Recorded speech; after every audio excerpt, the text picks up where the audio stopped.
The Story of the Magic Horse, Part 5 and 6.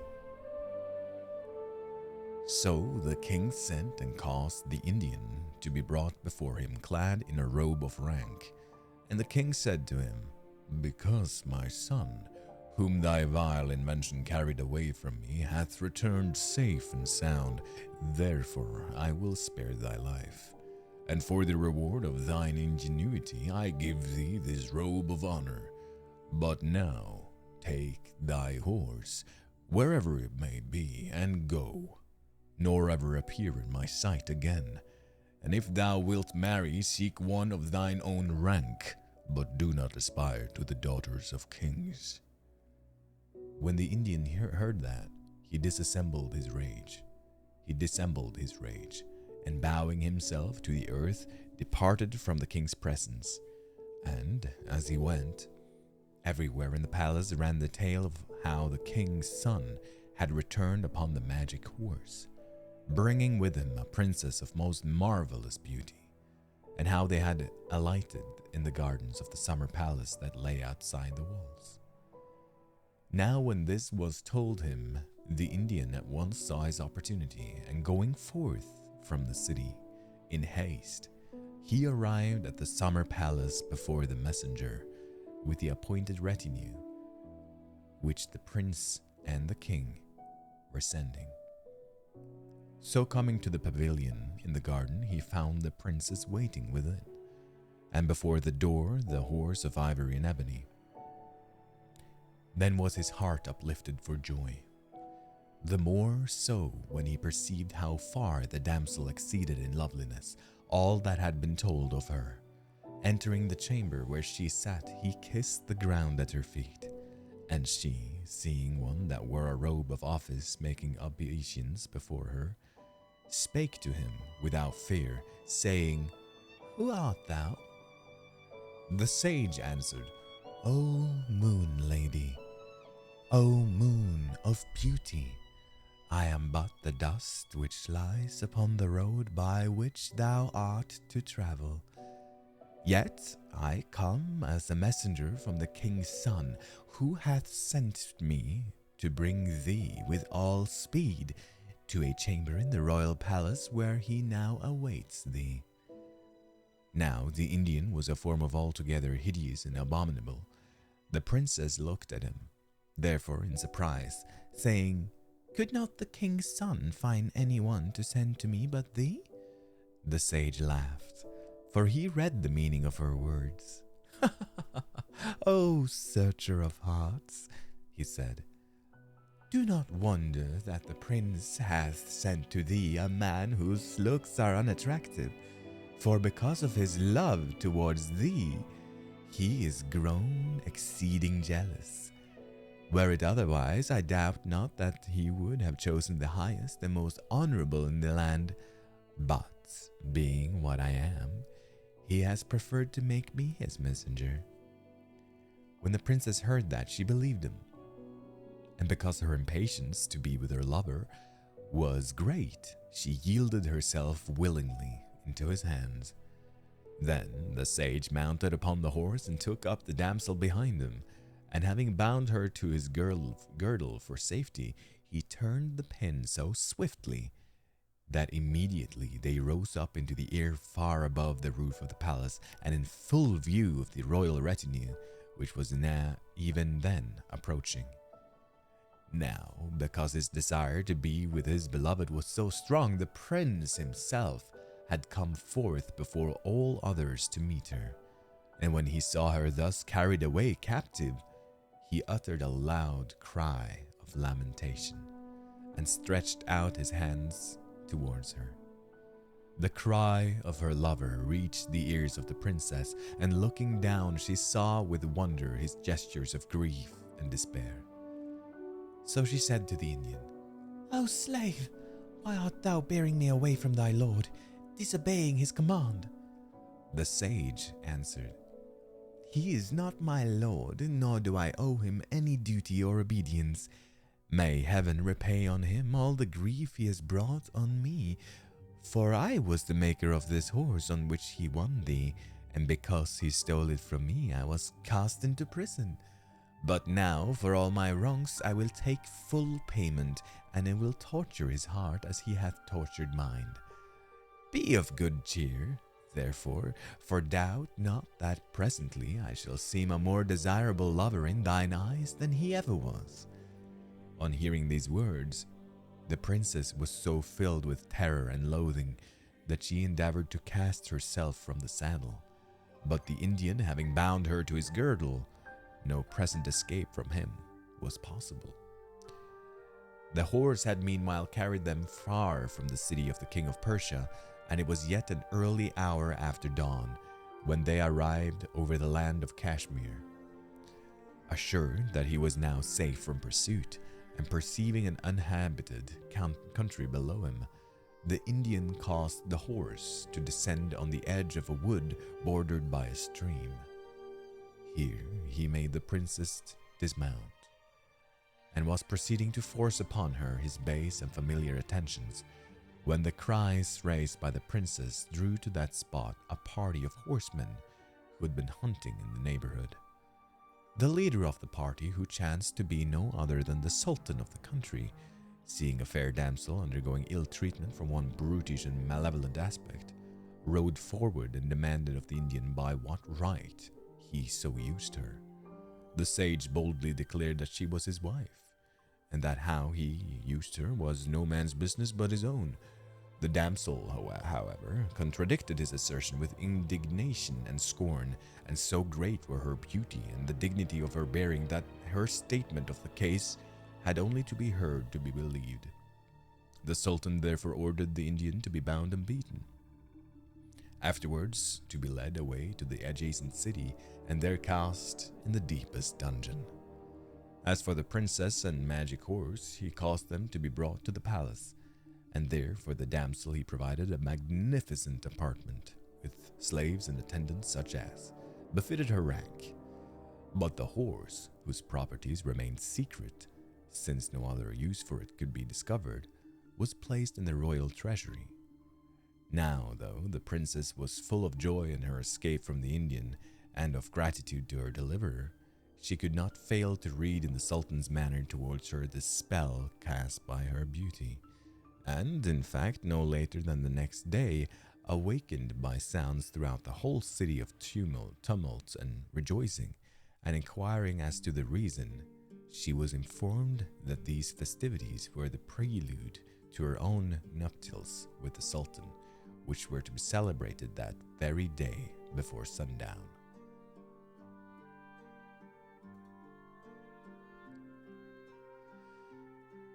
At this news, her consternation was so great that she immediately swooned away and remained for a long while speechless. But no sooner had she recovered possession of her faculties than her resolution was formed, and when the Sultan entered, as is customary on such occasions, to present his compliments and make inquiries as to her health, she fell into an extravagance of attitude and speech, so artfully contrived that all who beheld her became convinced of her insanity. And the more surely to effect her purpose, and at the same time to relieve her feelings, she made a violent attack upon the Sultan's person. Nor did she desist until she had brought him to recognize that all hopes for the present consummation of the nuptials were useless. On the following day also, and upon every succeeding one, the princess showed the same violent symptoms whenever the Sultan approached her. It was in vain that all the wisest physicians in the country were summoned into consultation. While some declared that her malady was curable, others, to those whose word the princess by her actions lent every possible weight, declared that it was incurable, and in no case was any remedy applied that did not seem immediately to aggravate the disorder. And here for a while we must leave the princess and return to Prince Firoz Shah, whose affliction no words can describe. Unable to endure the burden of his beloved one's absence in the splendors of his father's palace, or to leave her the victim of fate without an attempt at rescue, he put on the disguise of a traveling dervish, and departing secretly from the Persian court, set out into the world to seek for her. For many months he traveled without clue or tidings to guide him. But as heaven ever bestows a favor on constancy in love, so it led him to last to the land of Kashmir and to the city of its sultan. Now as he drew near to it by the main road, he fell into conversation with a certain merchant, and inquired of him as to the city and the life and conditions of its inhabitants. And the merchant looked at him in surprise, saying, "Surely you have come from a far country not to have heard of the strange things which have happened here. For everywhere in these regions among all the caravans goes the story of the strange maiden, and the ebony horse, and the waiting nuptials." Now, when the prince heard that, he knew that the end of his wanderings was in sight. So looking upon the city with eyes of gladness, "Tell me," he said, "for I know none of these things." So the merchant told him truly that all that has here been narrated. And having ended, he said, "O dervish, though you are young, you have in your eyes the light of wisdom, and if you have also in your hands the power of healing, then I tell you that in this city fortune awaits you. For the Sultan will give even the half of his kingdom to any man that shall restore health of mind to his damsel." Then the king's son felt his heart uplifted within him, howbeit he knew well that the fortune he sought would not be of the Sultan's choosing. So parting from the merchant, he put on the robe of a physician and went and presented himself at the palace. The Sultan was glad at his coming, for though many physicians had promised healing and had all failed, still each new arrival gave him fresh hopes. Now, as the sight of a physician seemed ever greatly to increase the princess's malady, the Sultan led him to a small closet or balcony, that thence he might look upon her unperceived. So Prince Firoz Shah, having traveled so many miles in search of her, saw his beloved seated in deep despondency by the side of a fountain, and ever with the tears falling down from her eyes she sighed and sang. Now, when he heard her voice and the words, and beheld the soft grief of her countenance, then the prince knew that her disorder was only feigned, and he went forth and said to the Sultan, "This malady is curable, but for the cure of something is yet lacking. Let me go in and speak with the damsel alone, and on my life I promise that if all be done according to my requirements, before this time tomorrow, the cure shall be accomplished." At these words the Sultan rejoiced greatly, and he ordered the doors of the princess's chamber to be opened to the physician. So Firoz Shah passed in, and he and his beloved were alone together. Now, because of his grief and wanderings and the growth of his beard, the face of the prince was so changed that the princess did not know him. But seeing one before her in the dress of a physician, she rose up in pretended frenzy and began to throw herself about with violence, until from utter exhaustion she fell prostrate. Thereupon the prince drew near and called her gently by name, and immediately when she heard his voice she knew him and uttered a loud cry. Then the king's son put his mouth to her ear and said, "O temptation of all hearts, now spare my life and have patience, for surely I am come to save thee. But if the Sultan learn who I am, we are dead, though and I, because his jealousy is great." So she replied, saying, "Oh, that thou that bringest me life, tell me, what shall I do?"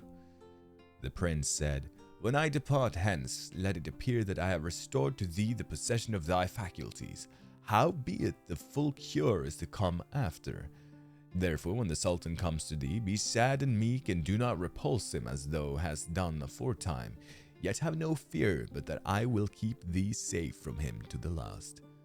And so saying, he left the princess and returned to the Sultan and said to him, "Go in and see whether the cure be not already at work, but approach not near to her, For the genie that possessed her is bound, he is not yet cast forth. Nevertheless, tomorrow before noon the remedy shall be complete. So the Sultan went and found her even as he had been told, and with joy and gratitude he returned to Firoz Shah, saying, "Truly, thou art a healer and the rest are but bunglers and fools. Now therefore give orders and all shall be done according to thy will. Doubt not that thy reward shall be great." Then the prince said, "Let the horse of ivory and ebony which was here with her at the first be brought forth and set again in the place where it was found. And let the damsel also be brought up and put into my hand. And it shall be that when I have set her upon the horse, then the evil genie that held her shall be suddenly loosed, passing from her into that which was aforetime his place of bondage. So shall the remedy be complete, and the princess find joy in her lord before the eyes of all." Now, when the Sultan heard that, the mystery of the ebony horse seemed plain to him, and its use manifest. Therefore he gave orders that with all speed the thing should be done as the physician of the princess required it. So early on the morrow they brought the horse from the royal treasury, and the princess from her chamber, and carried them to the place where they were first found, and all about a great crowd of the populace was gathered to behold the sight. Then Prince Firoz Shah took the princess and set her upon the horse, and leaping into the saddle before her, he turned the pin of ascent. He turned the pin of ascent, and immediately the horse rose with a great sound into the air, and hung above the heads of the affrighted populace. And the king's son leaned down from the saddle and cried in a loud voice, "O Sultan of Kashmir, when you wish to espouse princesses which seek your protection, learn first to obtain their consent." And so saying, he put the horse to its topmost speed, and like an arrow on the wind, he and the princess were borne away, and passed and vanished, and were no more seen in that land. But in the city of the king of Persia, great joy and welcome and thanksgiving awaited them. And there, without delay, the nuptials were solemnized, and through all the country the people rejoiced and feasted for a full month. But because of the grief and affliction that it had caused him, the king broke the ebony horse and destroyed its motions. As for the maker thereof, the Sultan of Kashmir caused him to be put to a cruel death. And thus is the story of the sage and his invention brought to a full ending.